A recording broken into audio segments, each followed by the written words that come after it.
بغيتي دير مشروع ديال لوكاسيون دو فواتور، اجي تعرف الشروط والارباح.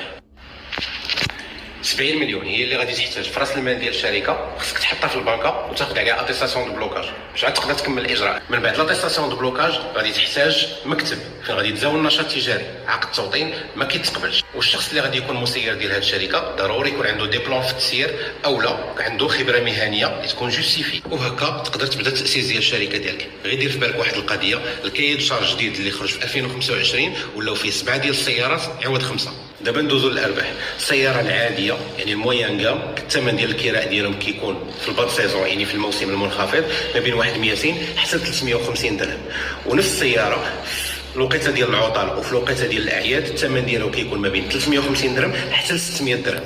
وإلا خدينا واحد النسبه ديال الكراء ديال 35% في الباد سيزون فاش القضيه كتكون واضحه واللي كتوصل ما بين 90% حتى 100% اللي كيحقوها بعض لي